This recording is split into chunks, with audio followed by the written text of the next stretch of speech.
Põe sua mão assim sobre a sua cabeça e diga assim: Senhor Jesus, a minha mente, ela é lugar de batalha. Mas, Senhor, nessa manhã, eu coloco a minha mente no teu trono, para que seja calma e acalmada pelo teu Espírito Santo. Senhor, eu quero a paz que excede todo entendimento na minha mente, para que a minha mente, Senhor, possa captar a tua palavra. Põe a mão no coração. E a palavra vai cair no meu coração, que é uma boa terra, que vai produzir fruto para a glória do teu nome. Amém. Amém. Aleluia, aleluia. Abra suas Bíblias no livro de Lucas, capítulo 1 de Lucas, versículo 29 em diante.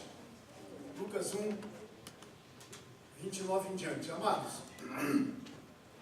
nós vivemos numa época em que a Bíblia diz, nos últimos tempos, quando Jesus vier, a Bíblia faz uma pergunta: porventura achará fé na terra?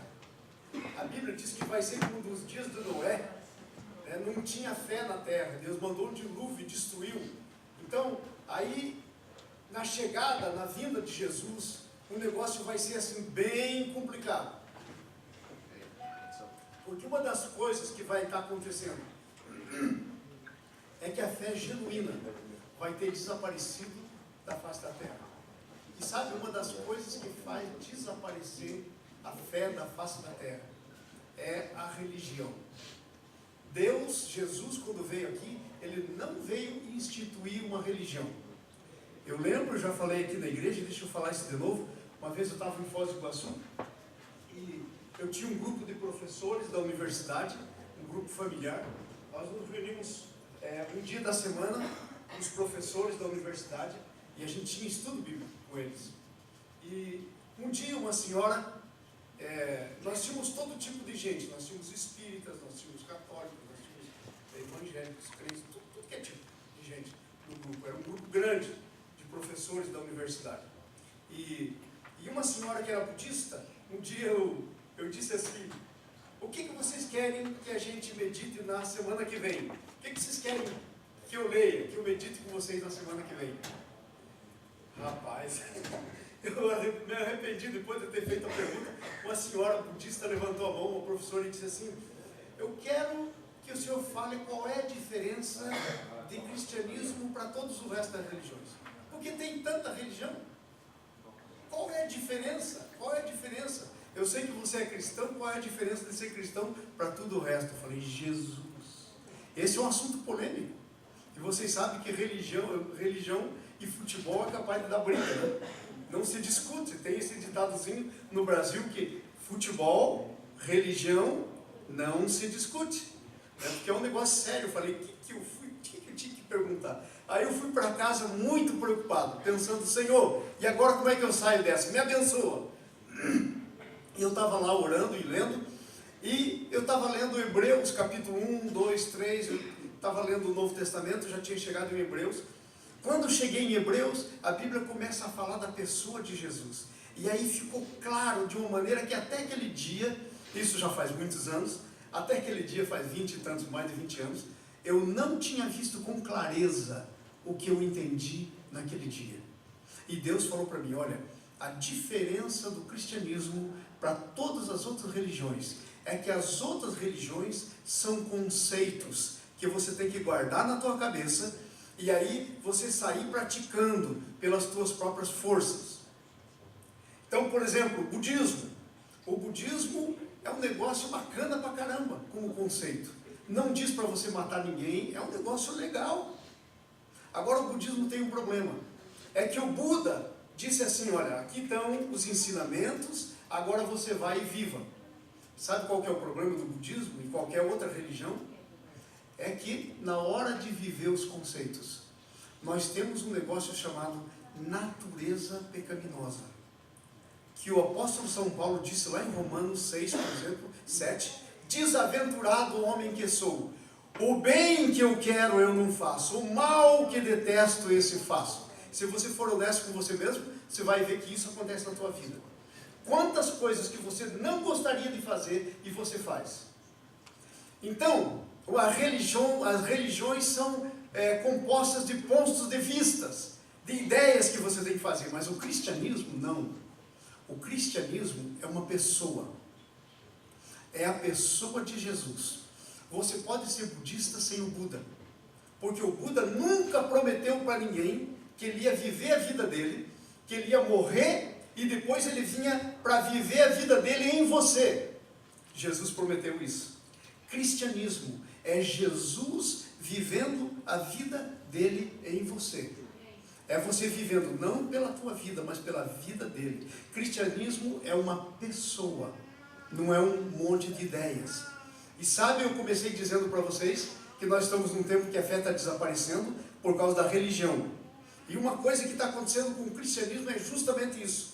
Ele está se tornando uma religião. Ao invés de ser uma pessoa que vem viver a vida dele em você, em mim. E aí nós vivemos por meio dele. A Bíblia diz, é um versículo, porque Deus nos amou e mandou o seu Filho para que vivamos por intermédio dele, por meio dele. Ao invés disso acontecer, nós criamos costumes, nós criamos rituais, palavreado, a nossa religião toma um contexto social, cultural, mas sabe o que acontece? Desaparece a vida de Jesus. Fica só as ideias, fica só os costumes, os jargões. Por exemplo, quando um crente encontra outro, ele diz assim, a paz do Senhor, irmão. Isso aí é religião. A paz do Senhor é uma coisa excelente. Mas quando você diz a paz do Senhor e você nem está pensando no que está dizendo, isso é religião. Isso não tem valor. Amém? Então, esse é o grande problema. A vida de Jesus nas pessoas vai desaparecendo. As pessoas não vivem mais por Jesus. Jesus não vive mais nas pessoas. E as pessoas então começam a viver uma filosofia cristã. E aí, se nós estamos como vivendo aqui na América, como você e eu estamos, a gente vê que as crianças são tão educadas. Eu, quando cheguei aqui, levei um choque com as crianças americanas, como elas são educadas. Elas são educadíssimas. Então elas têm uma boa conduta moral e tal. Mentira, por exemplo, é uma coisa horrível. Roubar, horrível. Não é bem como a nossa cultura brasileira, que o negócio é meio misturado e ninguém sente não é muito horroroso mentir na nossa cultura. Agora veja bem, aí a gente olha para a pessoa e a gente pensa que ela é cristã, porque ela tem bons costumes. Isso não quer dizer nada. Isso não quer dizer nada. Por quê? Porque cristianismo é uma pessoa vindo para viver a vida dele em você. É como o apóstolo São Paulo disse, já não sou mais eu que vivo, mas Cristo vive em mim. Gálatas 2:20. Já não sou mais eu que vivo, mas Cristo vive em mim. E eu viver que agora tenho na carne, vivo pela fé naquele que me amou, assim mesmo se entregou por mim. Amém. Aleluia! E uma das coisas que está matando o cristianismo são as grandes festas comemorativas cristãs. Por exemplo, o Natal. Sabe? Natal virou um consumismo. Ninguém pensa. Tem gente que até no Natal aproveita, vai fazer alguma coisa por aí, e daí muitas vezes nem vem na igreja, porque fico cansado de tanto correr, aumentou o trabalho, tempo de ganhar dinheiro, tal, preparando, e aí as coisas de Deus, a vida espiritual fica de lado, por causa disso. Então o que acontece? Aí a fé vai desaparecendo, porque não existe como haver fé separado da pessoa de Jesus. A Bíblia diz, Jesus é o autor e o consumador da nossa fé. Sem Ele não há fé. Amém. Esse é o negócio. E aí que a coisa fica confusa. E o Natal? Hoje eu quero compartilhar com você o verdadeiro sentido do Natal. Eu vou dizer uma coisa para você. Posso até parecer bem arrogante aqui, mas não é não. E você depois, você chega, eu libero você para depois dizer para mim, pastor, o senhor estava enganado comigo. Porque eu vou dizer que o que eu vou falar para você hoje, você nunca tinha pensado. Você nunca tinha visto isso na Bíblia. Você já leu a história. A história é conhecida. É cantada nas músicas e tudo. Mas você nunca soube qual é o verdadeiro sentido do Natal. O que realmente é Natal. Porque nós estamos vivendo num tempo de religião cristã. Mas graças a Deus, a palavra de Deus não muda. Ela é a mesma. Estão com as Bíblias aí? Lucas capítulo 1, versículo 26 em diante. 26 em diante. Please, you are in the 29. Ok. Vamos lá? Olhando aí quem não tem Bíblia. No 6º mês foi o anjo Gabriel enviado da parte de Deus a uma cidade da Galileia chamada Nazaré, a uma virgem desposada ou prometida ou noiva, como seria hoje, com um certo homem da casa de Davi, cujo nome era José. A virgem se chamava Maria. Entrando o anjo aonde ela estava, disse: alegra-te, muito favorecida, o Senhor é contigo. Ela, porém, ao ouvir esta palavra, perturbou-se muito e pôs-se a pensar no que significava essa saudação. Mas o anjo lhe disse: Maria, não temas, porque achastes graça diante de Deus. E eis que conceberás e darás à luz a um filho, a quem chamarás o nome de Jesus. Este será grande e será chamado o Filho do Altíssimo. Deus, o Senhor, lhe dará o trono de Davi, o seu pai. E ele reinará para sempre sobre a casa de Jacó, e o seu reino não terá fim. 34. Então Maria disse ao anjo: como será isso? Pois não tenho relação com homem algum. Ela era virgem. 35. Respondeu-lhe o anjo: descerá sobre ti o Espírito Santo, e o poder do Altíssimo te envolverá com a sua sombra. Por isso também o ente que há de nascer será chamado Filho de Deus. E Isabel, tua parenta, igualmente concebeu um filho na sua velhice, sendo já o 6º mês para aquela que diziam ser estéril. Porém, para Deus não haverá impossíveis em todas as suas promessas. 38 e último. Então disse Maria: eis aqui a serva do Senhor, que se cumpra em mim conforme a tua palavra. E o anjo ausentou-se dela. Sabe, o nosso assunto está aí no seu boletim, nós sempre colocamos para você meditar depois, durante a semana. O nosso assunto é o modelo de nascimento. O modelo do nascimento de Jesus, o Natal, é na verdade um modelo de nascimento. É o modelo que Deus preparou para ser o modelo do meu nascimento e do teu nascimento. Como assim? Eu vou explicar para você. Quando Deus criou o homem, quando Deus fez o plano eterno da criação, quando Deus pensou em criar o homem, Ele pensou em criar eu e você, a sua imagem e a sua semelhança. Diz isso lá em Gênesis. Que Deus nos criou a sua imagem e a sua semelhança.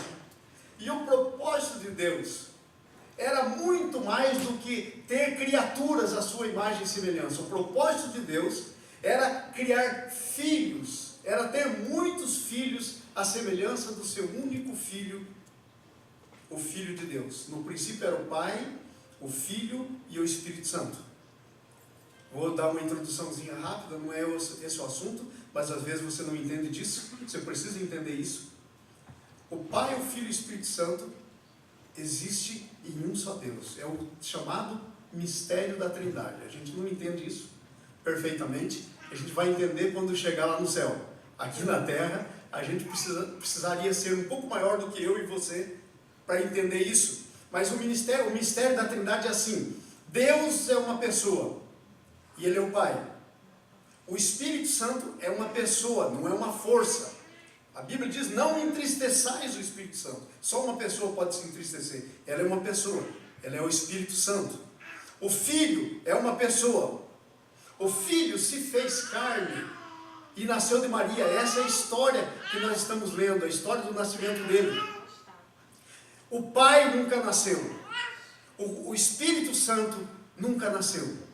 Mas o Pai, o Filho, é Deus. E a gente não entende muito mais do que isso. Mas imagine essa história, imagine esse diálogo. Eu gosto muito desse diálogo e eu sempre falo aqui na igreja, para que você decore esse diálogo. Porque nós queremos uma coisa aqui nessa igreja, que você saiba por que você crê naquilo que você crê. Nós queremos que você saiba explicar a sua fé no final do dia. Então, imagine isso, para você entender o nascimento e entender o Natal hoje. Lá na eternidade estava o Pai, o Filho e o Espírito Santo. Eles existiram antes que qualquer coisa existisse, nunca foram criados, nunca tiveram início e nunca vai ter fim. Isso é Deus. Isso é Deus. E Deus é um ser pessoal, o Pai, o Filho e o Espírito Santo, uma pessoa. E estava lá na eternidade Deus. E aí um dia, um belo dia, imagina na eternidade. Eu estou fazendo esse diálogo em termos humanos, de maneira simples, para você poder entender uma coisa profunda. Amém? Então preste atenção. Então imagine que lá na eternidade um dia o pai diz assim: ah, filho, é tão bom ter você como filho, só teria uma coisa melhor do que isso. E aí o Espírito Santo fala: qual seria, pai? Ué, muitos filhos iguais a você, a tua imagem e semelhança. Eu ficaria tão feliz em ser pai de uma grande família, de muitos filhos, a tua imagem e a tua semelhança. Esse diálogo passando na eternidade, antes que existisse qualquer coisa. Aí o filho diz: uau, isso seria maravilhoso, porque eu teria muitos irmãos, seria uma beleza. E aí ele fala: então por que nós não criamos? Afinal de contas, somos Deus, podemos fazer o que queremos. E aí o Filho é Deus, e uma característica de Deus é que Ele é onipresente, está em todos os lugares ao mesmo tempo. Ele é onisciente, sabe de todas as coisas ao mesmo tempo, antes que elas aconteçam. E é onipotente, pode fazer, tem o poder para fazer todas as coisas que quer fazer. Então, por causa da onisciência, o filho diz: foi por água o nosso plano. Porque para ser meu irmão, tem que ser pessoa. E para ser pessoa, tem que ter livre arbítrio. E olha lá, ó, nós vamos criar o Adão e Eva, que a Bíblia nos fala.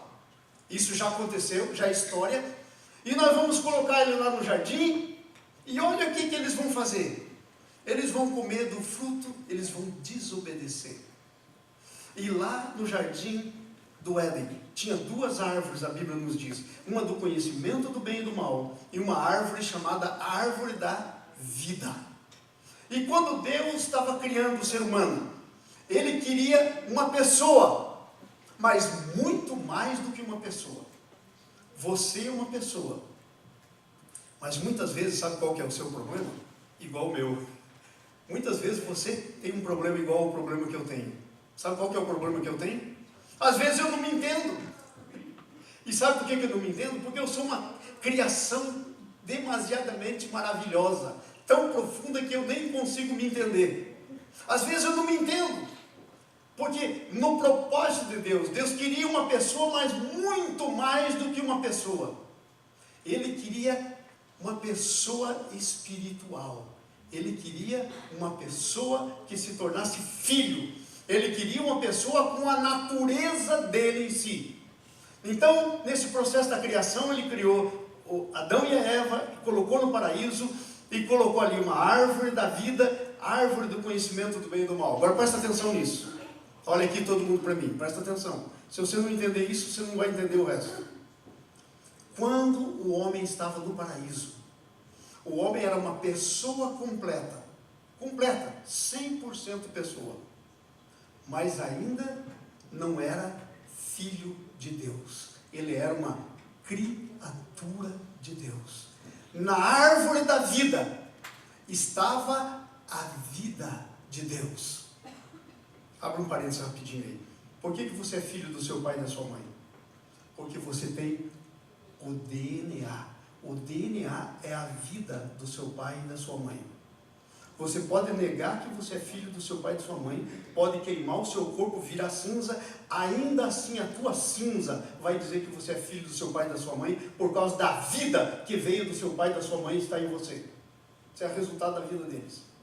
Até então, o ser humano tinha sido criado fora de Deus. Ele foi a criatura de Deus. Deus era o Criador e ele estava lá, pessoa perfeita, mas sem o DNA de Deus. O DNA de Deus estava na árvore da vida, que ele precisaria comer. E sabe, tinha um outro DNA lá também. Era o DNA da rebelião. Era o DNA de Lúcifer. Era o DNA do pecado. Estava na árvore chamada árvore do conhecimento do bem e do mal. E agora o homem, para poder exercer, o ser humano, para poder exercer o arbítrio, ele tinha que fazer a decisão. Ou come da árvore da vida, ou come da árvore do conhecimento do bem e do mal. Se comesse da árvore da vida, sabe o que aconteceria? Ele teria o DNA de Deus nele. A vida de Deus nele. Ele não seria somente uma pessoa. Ele seria mais do que uma pessoa. Ele seria uma pessoa com uma vida chamada vida de Deus. Ele ganharia o DNA de Deus. Se você não entende isso direito e acha que talvez esse pastor está meio maluco, já está com o cabelo branco, tá? Sabe como é que é, né? Às vezes fica assim, né? Vai envelhecendo. Se você não entende bem isso, abra sua Bíblia em 2 Pedro, segunda cartinha de Pedro, ok? Segunda cartinha de Pedro, versículo 4, capítulo 1, versículo 4. Coloca para nós lá, por favor, Jimmy, please. Ok? 2 Pedro, capítulo 1, versículo 4, Jimmy. Pode pôr o 3 primeiro, Jimmy, please. Veja aí o versículo 3, leiam aí no telão de vocês. Diz assim, ó, versículo 3. Visto como pelo seu divino poder, está falando de Deus, de Jesus, nos têm sido doadas todas as coisas que conduzem à vida e à piedade, pelo conhecimento completo daquele que nos chamou para a sua própria glória e virtude. Agora presta atenção no versículo 4. Vamos ler todos juntos o versículo 4, ok? Está lá na minha tela, lá na frente. Vamos lá. Pelos quais nos tem dado as suas preciosas e grandíssimas promessas, para que por elas vos torneis participantes da natureza divina. Repita comigo. Vos torneis...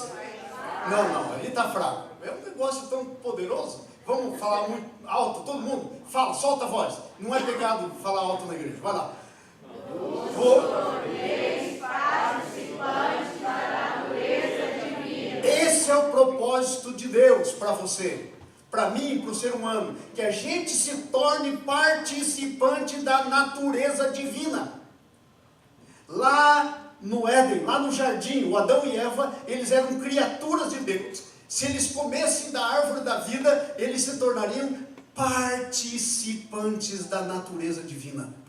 Como eles não comeram, eles continuaram sendo pessoas, 100% pessoas, sem serem participantes da natureza divina. E o Natal.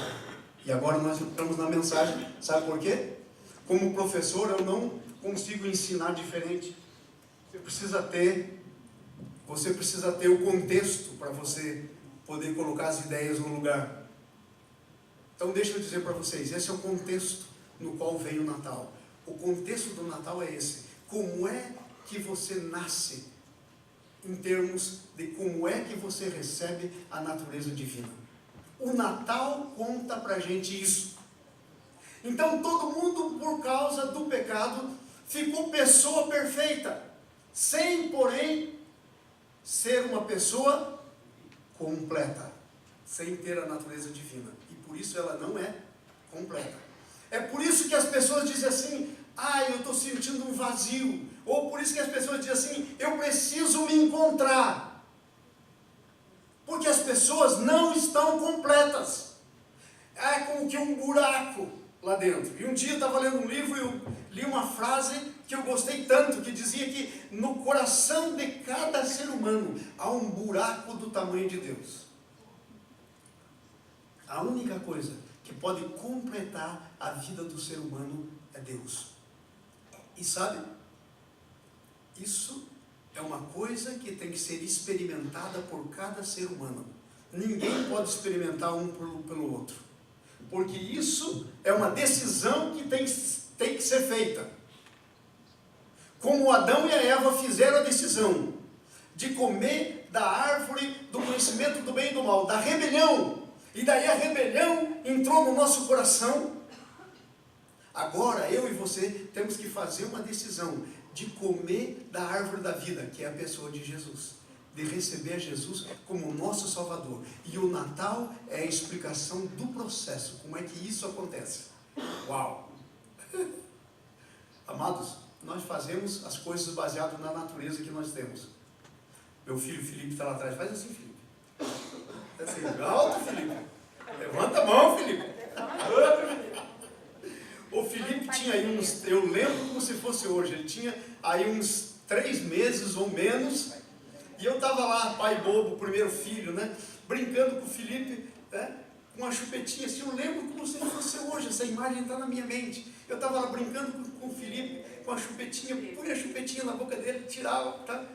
De repente, o Felipe ficou bravo, se enraiveceu e não tinha mais como pôr a chupetinha na boca do Felipe, porque eu ficava pondo a chupeta e tirando, estava brincando. E ele ficou bravo.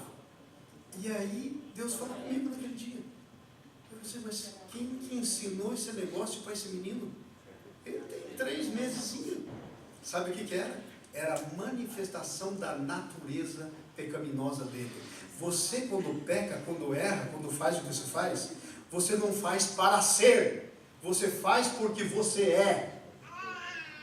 Às vezes, como pequenininho, você não pode fazer algumas coisas. Deixa crescer para ver se não vai fazer. É só deixar crescer. Quando pequeno, não consegue fazer grandes bobagens. Deixa crescer. E você vai ver a natureza se manifestando. Então, o Natal é como é que Deus aborta esse processo de natureza pecaminosa na nossa vida e coloca a natureza dele, para que eu e você nos tornemos filhos de Deus. E esse texto que nós lemos conta o processo. João capítulo 1, versículo 12 diz assim, falando assim, ó. Coloca para nós, Jimmy, please. João 1, 12. Eu gosto que as pessoas leiam, porque às vezes pensam que o pastor está dizendo bobagem, né? Às vezes o negócio é assim, diferente, nunca ouviu, e aí não sabe bem, né? Vamos lá, João 1, 12, Jimmy, please. Diz assim, ó. Veio para que era seus. Põe no 11 um pouquinho, please. É o 11, aí, ó. Veio para o que era seu, e os seus não o receberam. Está falando da pessoa de Jesus. 12, Jimmy. Next. Mas todos quantos o receberam, aos que creem no seu nome. Essa frase é uma oração subordinada explicativa. Esse que está no meio das 2 vírgulas. Para aqueles que não sabem bem português, não estudaram lá no Brasil, não nasceram por aqui. Mas a todos quantos receberam, vírgula, a saber os que creem no seu nome, vírgula, isso é uma oração subordinada explicativa. Explica quem recebeu. Quem recebeu é aquele que crê. Aí vem a continuação. Deu-lhes o poder de se tornarem. Vamos ler todo mundo junto? Deu-lhes.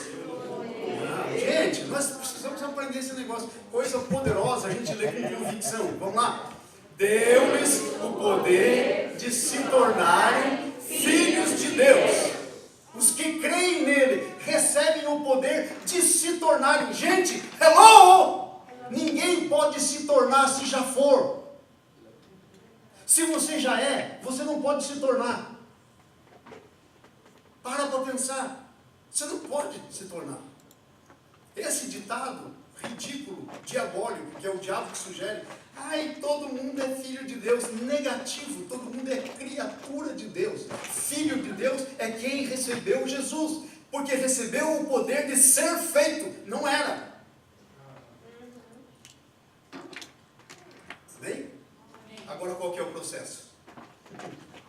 entrar no processo. Né? Essas coisas todas você tem que saber para colocar o negócio numa perspectiva correta. A tua história tem começo, meio e fim. Aí então, Deus não foi pego desprevenido do pecado do homem. Porque tem muita gente que pergunta para mim assim, pastor, Deus já sabia que ia pecar? Eu digo, já. Se ele é Deus, já. Então por que não evitou? Ui. Então por que não evitou? Porque não quis. Porque o pecado não podia ser evitado. Porque o pecado está ligado a quê? Ao arbítrio do ser humano. Sem arbítrio, você não é pessoa.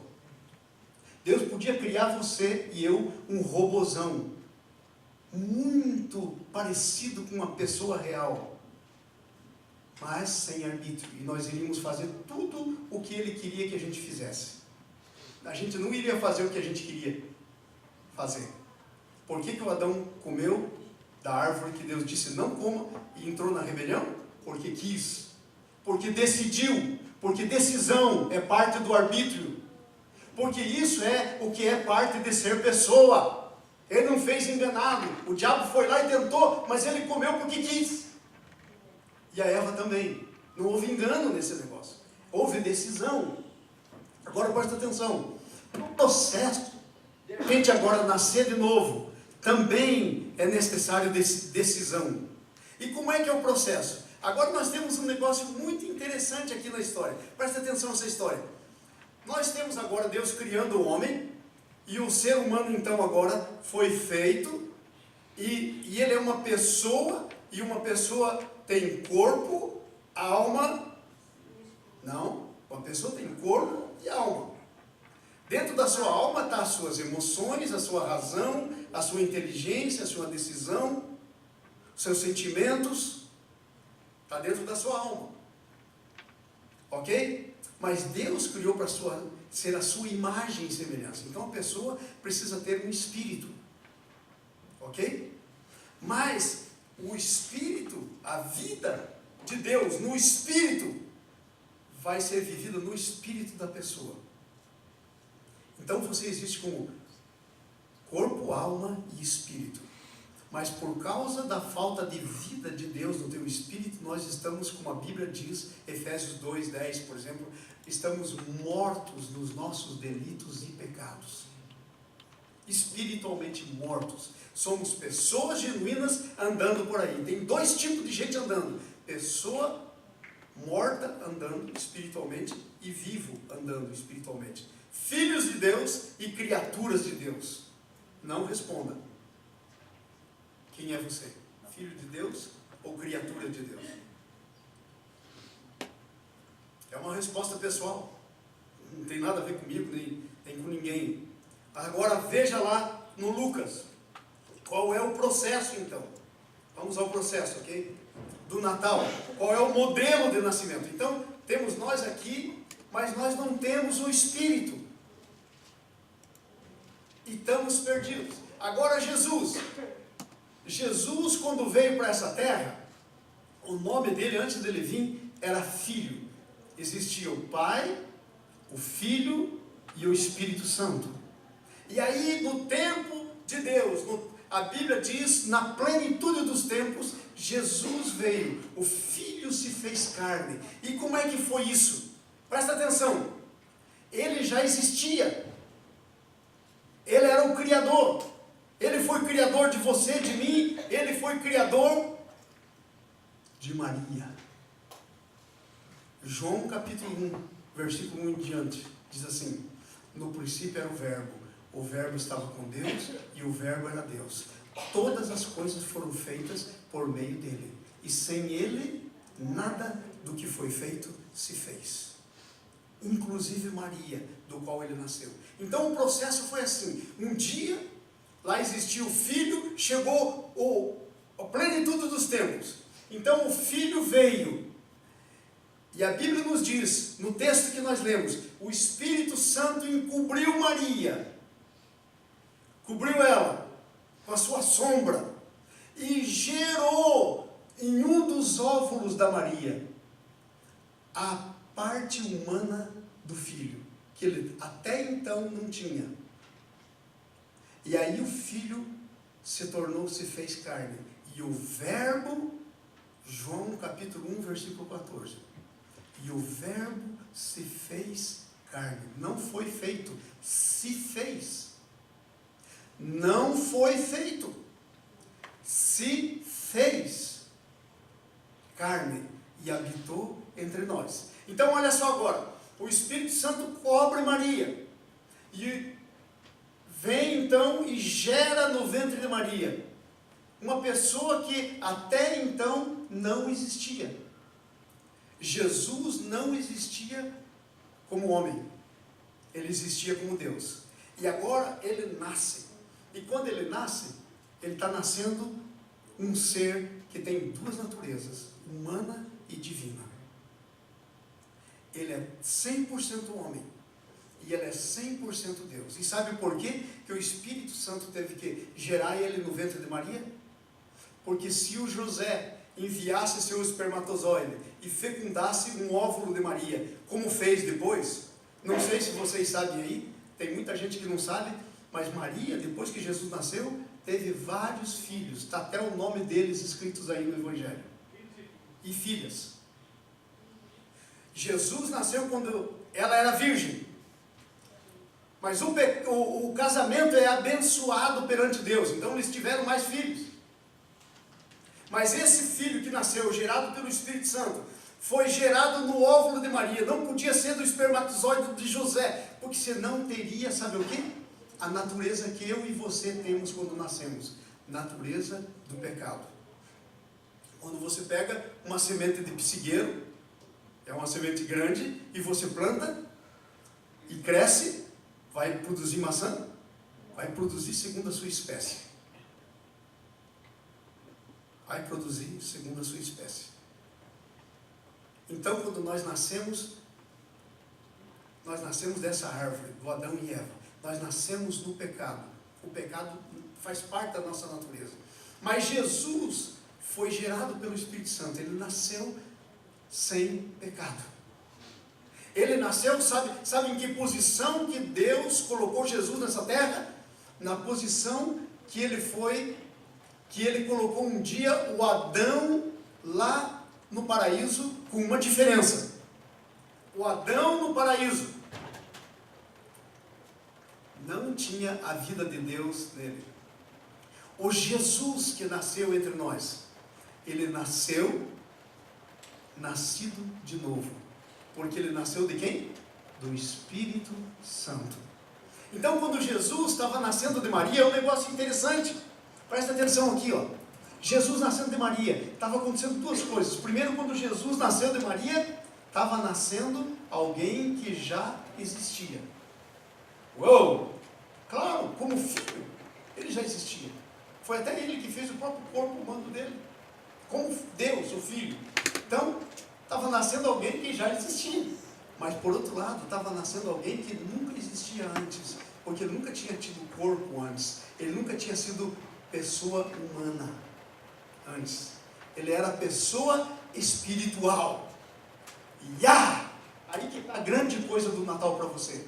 O Natal existe para que você se torne pessoa espiritual. Você não seja somente pessoa humana, mas você se torne pessoa espiritual. Agora presta atenção. Quando Deus estava criando, o projeto final de Deus não era aquele Adão lá do paraíso. Sabe qual que é o projeto final de Deus? É o Jesus da ressurreição.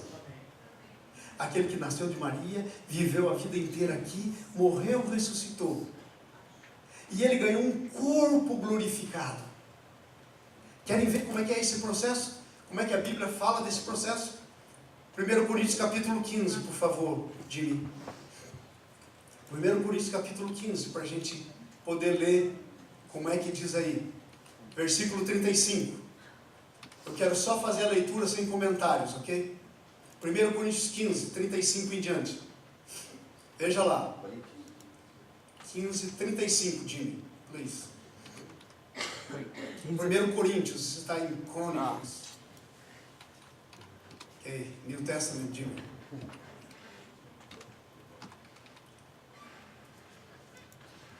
Ok, vamos lá. O Jimmy está quase se achando lá. Aí estamos. Veja só, vamos ler todos juntos? Todos juntos, para participar, não ficar monótono. Vamos lá? Mas alguém dirá: como ressuscitam os mortos e com que qualidade de corpo vem? Próximo. Insensato, o que semeias não é vivificado, se primeiro não morrer. Próximo. E quando semeias, não semeias o corpo que há de nascer, mas o simples grão, como de trigo ou de qualquer outra semente. Mas Deus lhe dá um corpo como lhe aprouve, a cada uma das sementes um corpo próprio. Mas toda carne, nem toda a carne é uma mesma carne, mas uma é a carne dos homens, dos animais, das aves, dos peixes, vamos lá, também os corpos celestes, mas uma é a glória dos celestes e a outra dos terrestres.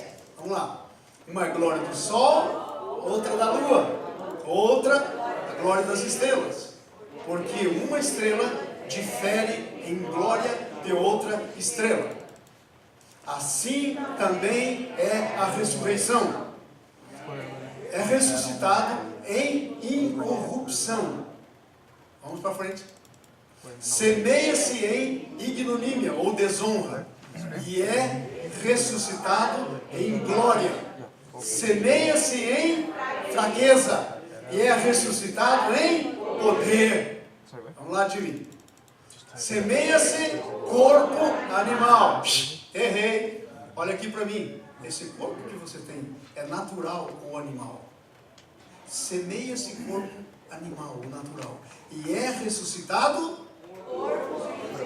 Esse é o corpo que Deus planejou na eternidade para você. Não é esse aí que você tem agora. Esse é animal. Deus planejou um corpo espiritual para você, semelhante ao de Jesus da ressurreição. Passa paredes, sai daqui, anda na velocidade da luz. Um negócio tremendo. Tremendo. Corpo espiritual. E o modelo é o de Jesus da ressurreição. E é isso que nos está falando aqui nessa manhã, o nascimento de Jesus. Então presta atenção. Ele veio e ele nasceu do ventre de Maria. E aí ele foi gerado pelo Espírito Santo. Portanto, como é que ele nasceu? Repita comigo. Jesus nasceu, nascido de novo. O que é nascido de novo, pastor? É com a vida de Deus no seu espírito. Porque foi o Espírito Santo que gerou ele em Maria. Então ele nasceu sem pecado, como o Adão do paraíso, mas mais do que o Adão. Ele já nasceu comendo da árvore da vida, ou comido da árvore da vida, porque o Espírito Santo gerou ele. Ele nasceu, nascido de novo. Daí sabe o que aconteceu? Ele viveu toda a vida dele. E ele nunca pecou. E no final da história, sabe o que ele fez? Ele foi numa cruz e ele pegou o pecado de todos nós sobre ele. Presta atenção nisso. Ele nunca pecou. Ele era o Cordeiro de Deus sem defeito, sem mancha. Nunca pecou. Se ele tivesse pecado, ele não podia morrer por você. Porque a morte de Jesus foi para satisfazer a justiça de Deus. E justiça de Deus não poderia ser satisfeita com a morte de um pecador.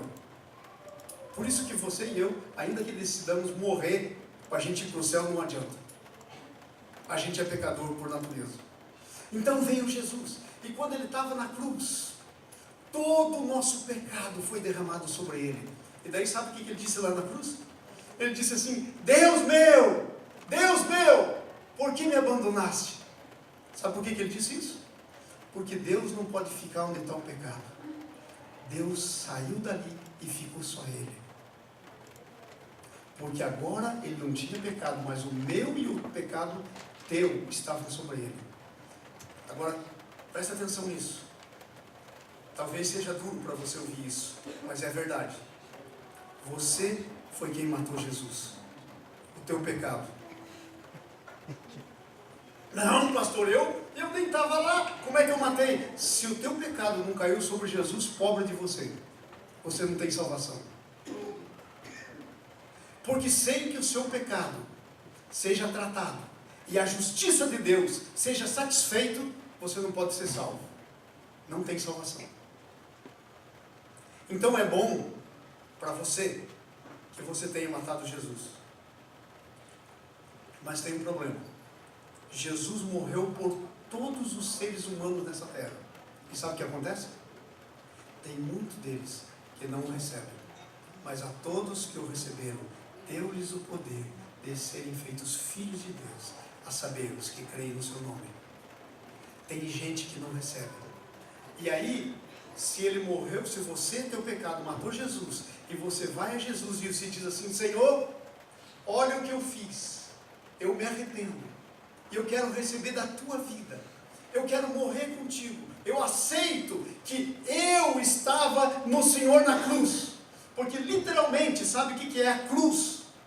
A cruz é Jesus indo lá e você sendo colocado em Jesus.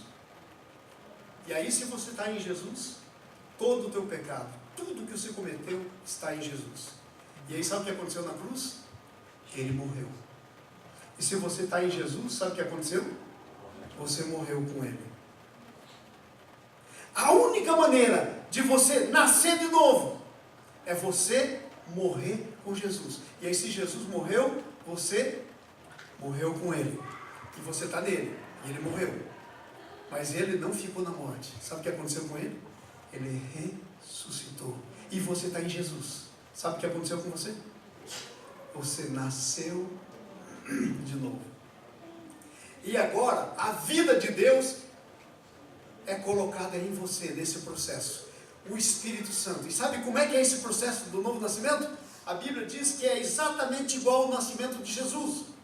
Para Jesus nascer, a primeira coisa que diz no texto, Jimmy, please, volta para o Lucas 1, 26. A Bíblia nos diz que a primeira coisa é que teve que haver um anúncio.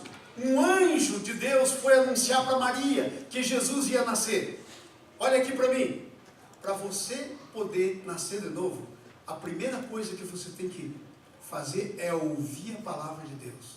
A Bíblia diz que a fé, Romanos 10, versículo 9, a fé vem pelo ouvir da palavra de Deus. O anjo veio para que a Maria pudesse ouvir, para que ela pudesse crer e receber. Você não pode crer sem ouvir. Então veio o anjo e disse para Maria, e falou assim, chegou para Maria no versículo 28, vamos lá, versículo 28, ele diz assim, entrando o anjo onde ela estava, disse, alegra-te, muito favorecida, o Senhor é contigo. Aí começou a história do nascimento de Jesus, e aí começa a história do teu novo nascimento, se você já nasceu de novo. Porque sabe por quê? Porque você só pode nascer de novo porque você é muito favorecido. Você só pode nascer de novo porque o Senhor é contigo. Porque você não pode nascer de novo por você mesmo. O teu novo nascimento começa na pessoa de Deus. Deus, a Bíblia diz, amou o mundo, que significa você e eu e todo mundo, até quem não nasceu ainda. Deus amou o mundo de tal maneira que deu seu Filho único para que todo que nele crê não pereça, mas tenha a vida eterna. Sabe onde que começa? Começa que nós somos muito favorecidos. Fala para mim aí, quem é você para merecer a morte do único Filho de Deus em teu lugar? Nada. Nós somos favorecidos. Favorecido é a pessoa que recebe favor. Merecido é a pessoa que merece. Favorecido é quem recebe favor. Não vem dele mesmo, não é não é por causa de algo que age em si próprio. O Senhor é contigo. Essa é o início do nosso novo nascimento. A palavra de Deus vem e pelo Espírito Santo ela nos cobre, ela nos inclui O Espírito Santo vem com a palavra de Deus. Que sabe quem é a palavra de Deus? Tem muita gente que pensa que a palavra de Deus é esse escrito aqui. E tem gente que diz assim, pastor, a Bíblia, a Santa Bíblia. E, sabe, deixa a Bíblia aberta no Salmo 91 lá na sua casa, para ver se não entra demônio. Gente, isso aqui é só um livro. Isso aqui é um livro escrito de tinta. Eu posso pegar esse livro aqui agora, meter no fogo. Deus não vai ficar bravo. Porque a palavra de Deus é uma pessoa, o Filho, Jesus. Não é escrito. Não é uma filosofia, não é uma ideia, é uma pessoa. A palavra de Deus. Então a palavra de Deus, que é Jesus, o Espírito Santo vem e fez como fez em Maria, encobre você. E sabe o que faz? Gera lá dentro de você um ser que ainda não existia. Gera em você um ser espiritual. Um dia Jesus, no João capítulo 3, estava conversando com um cara chamado Nicodemos. E o Nicodemos disse assim, Senhor, como é que pode alguém sendo velho nascer de novo? Estava falando de novo nascimento. E aí Jesus diz assim, o que é nascido da carne é carne, mas o que é nascido do Espírito é Espírito. Quando o Espírito Santo vem e envolve você com a vida de Jesus e gera em você a vida de Jesus, você nasce do Espírito. Você se torna uma pessoa espiritual. Diga comigo, eu sou uma pessoa espiritual. Fui eu que te mandei dizer isso. Você é obediente, você disse. Agora eu faço a pergunta. E aí, não estou mandando você dizer nada. Eu pergunto, você é realmente uma pessoa espiritual? Você já nasceu de novo? Quando o Espírito Santo veio, envolveu você com Jesus, trabalhou na sua vida, você disse sim para Ele?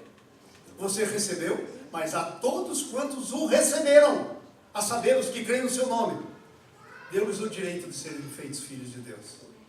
Agora, sem eu perguntar, e sem você responder para todo mundo, responda para você, você é filho de Deus? O Natal é o tempo em que Deus está gerando filhos de Deus. Natal é o modelo de Deus para a geração dos seus filhos. Natal é modelo de nascimento, não é comilança, não é bebedice, não é compra, não é presentes. É mais do que isso. É um modelo de geração de filhos de Deus. E isso continua acontecendo. Porque o número dos filhos de Deus não se completou ainda. E todo aquele que é envolvido com a palavra, que a palavra vem, que é envolvido e o Espírito Santo começa a trabalhar, nasce de novo, é um novo filho.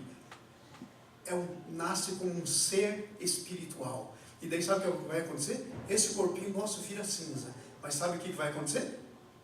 Nós vamos receber um corpo igual o de Jesus glorificado. Não mais doença, não mais lugar no espaço, nada disso. Pode passar a parede como Jesus. Quando os discípulos estavam lá fechados, com medo, Jesus entrou pela parede e disse, Pai, seja convosco. Assim você, eu e você, filhos de Deus, participantes da natureza. Então o Espírito Santo vem pela graça, porque ela achou favor. Sabe por quê? Porque ela também era uma pecadora. Ela nasceu da árvore do Adão e Eva, mas ela achou graça, igual eu e você. Sem mérito meu, sem mérito teu. Achasse graça. Veja a segunda coisa que eu quero dizer para você nessa manhã. Ela, porém, ao ouvir essa palavra, se perturbou muito e pôs a pensar do que significava. Quando você está ouvindo essa palavra, você devia estar muito perturbado, muito perturbada, e ficar pensando no que significa essa palavra. O que quer dizer essa palavra? Porque isso passa do nosso entendimento humano. É muito mais do que eu e você podemos entender. E ela se pôs a pensar. E aí o que acontece? Mas o anjo vem e explica. E ela diz, não temas, porque achaste... Próximo versículo. Vamos ler todo mundo junto? Disse-lhe então o anjo, não temas, Maria, pois achaste graça diante de Deus. Levanta a sua mão direita. E diz assim, a graça diante de Deus para mim. Mas eu preciso... Qual é a palavra que está lá? Vamos lá, procura, gente, olha aí. Você achar. Só acha quem procura. Você precisa achar. Disse então o anjo: não temas, Maria, porque... Não, vamos lá todo mundo de novo. Achaste, forte, vamos lá. Porque achaste. Sabe por que Maria achou? Porque ela estava procurando. Eu quero te perguntar, você está procurando ser filho de Deus? Ela achou, só acha quem procura. Jesus disse: buscais e achareis. Ela achou graça. Então é uma coisa que eu e você precisamos procurar. Não é por... Ela não achou merecimento. Ela não achou nada disso. Leiam depois o cântico dela, que está um pouquinho mais para frente. Ela vai dizer assim: a minha alma engrandece ao Senhor e o meu espírito, porque ela era ser espiritual, se alegrou em Deus meu Salvador, porque contemplou na humildade da sua serva. E aí vai. Ela sabia que não era. Está vendo que coisa tremenda? Agora fala para mim, você já entendia exatamente isso antes? Eu digo que não. Porque esse negócio aqui é profundo. Você não ouve por aí. Você está entendendo o que eu estou dizendo?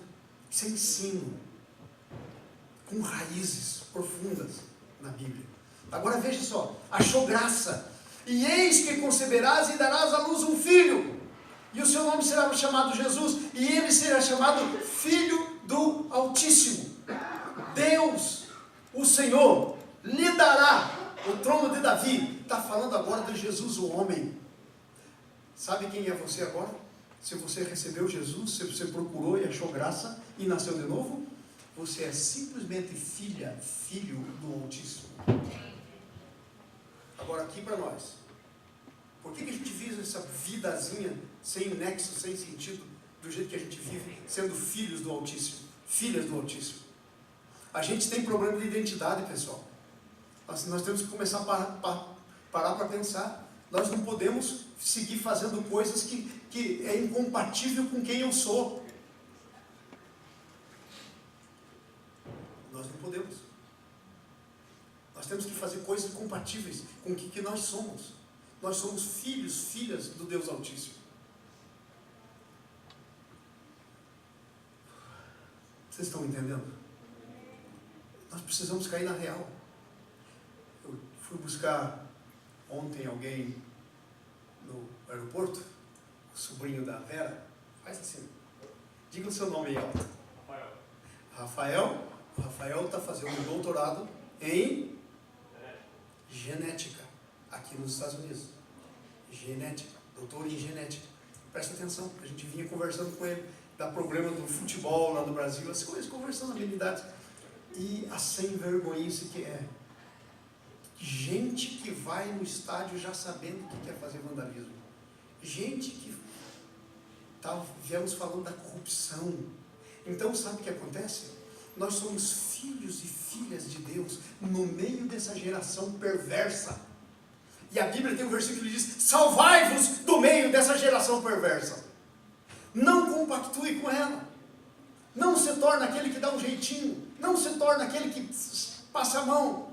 Não se torna aquele que mente. Ah, pastor, essa é uma mentirinha branca. Já ouviram falar? Toda mentira é um troço horroroso. Das trevas, do diabo. Ele é o pai da mentira, diz a Bíblia. E nós vimos falando com o Rafael sobre esse assunto. Então nós temos que ver como vivemos. Porque nós somos simplesmente filhos do Altíssimo. Fomos gerados por meio do Filho de Deus. A vida dele está em você. E o teu destino, quando Deus terminar com você, é receber um corpo do mesmo modelo do dele. Esse é o teu destino. E sabe, enquanto você está aqui na terra, o teu destino, disse aqui o texto, veja bem: e o Senhor lhe dará o trono de Davi, seu pai. Sabe o que a Bíblia diz sobre você? A Bíblia diz que nós somos um reino de sacerdotes e reinarão sobre a terra, diz lá no Apocalipse 5. Eu e você estamos destinados a não nos conformarmos, não assumir a forma desse mundo, mas a ficarmos de fora e reinar sobre essa terra, governar sobre essa terra, porque nós somos filhos do Deus Altíssimo. E foi dado para você e para mim esse governo. Se você tem alguma dúvida aí, pastor, agora se eu for lá governar sobre... dá uma olhadinha aí, ó. E tem mais, você tem que pôr todos os inimigos de Deus debaixo dos pés. Veja lá, Efésios, Gálatas, Efésios. Vamos lá, Jimmy. Você está no computador, é mais rápido. Eu estou aqui na minha Bíblia. Gálatas que é? Efésios, capítulo 1. Está todo mundo lá? Olhando? Não, ainda estamos no Lucas, né? Efésios 1. 1 que é? Versículo 22. Não, versículo 20. O versículo 20. Aí. Efésios 1, 20. Vamos ler todo mundo junto? Que operou em Cristo, ressuscitando dentre os mortos, fazendo-se assentar-se à direita nos céus. Jesus ressuscitou, está sentado à direita do Pai nos céus. Muito acima de todo principado e autoridade, poder e domínio, e de todo nome que se nomeia, não só nesse século, mas também no vindouro. Vai para frente. E sujeitou todas as coisas debaixo dos seus pés. Agora presta atenção. Aí vem a tua história. Aí inclui você. Vamos lá, volta um pouquinho, Jimmy. E sujeitou todas as coisas debaixo dos seus pés. Vírgula, aí entra você. E para ser o cabeça de todas as coisas, o deu à igreja. Que é você. Você é a igreja. Sabe, esse hoje não é nosso assunto. Vai para frente, vamos terminar aí a leitura, daí eu te explico isso. O qual é o seu corpo? Fala para mim, quem é você? O complemento. Esse é você. Hoje em dia está tudo confuso. Hoje em dia o pessoal pensa que igreja é a organização religiosa. Nós temos uma organização religiosa. Temos um 501c3, somos uma non-profit organization aqui na igreja, organizada. Vamos construir isso aqui, temos todos os licenses, tudo. Fazemos as coisas dentro da lei. Mas nós não somos uma religião. A igreja não é uma organização religiosa. E a gente diz assim, pessoal, vamos para a igreja. Que vamos para a igreja? A igreja é você. A igreja é que vai e vem. Você é a igreja. E debaixo dos teus pés está sujeito todas as coisas. Porque está sujeito debaixo de quem? Debaixo do corpo, dos pés, que é a igreja. Olha para as suas mãos. Olha para as duas mãos. Olha assim. Ó. Você está olhando para as mãos de Jesus. Seus olhos são os olhos dele. A sua boca, cuidado, boquinha, o que fala. Cuidado, porque a sua boca é a boca dele. Seus pés são os pés dele. Vocês estão entendendo? Vamos terminar aqui, né? Porque nós temos um programa especialíssimo com as crianças. Vai lá, ó. Então disse Maria, o anjo, como será isso? E aí ele diz, vai descer o Espírito Santo sobre você, vai te envolver o poder do Altíssimo com sua sombra. Foi isso que aconteceu com você. Veio a palavra de Deus, te envolveu, o poder do Altíssimo com a sombra, gerou Jesus em você. E ele disse, olha, para você crer, Isabel, tua parente que era estéril, deu à luz também. E 37, essa é a última coisa. Porque, vamos lá todo mundo? Lucas, vamos lá no 37. Porque para Deus nada. Vai para frente. Opa, aí não tem uma coisa que na minha Bíblia tem. Bad translation. Diz assim, porque não haverá impossíveis em todas as suas promessas.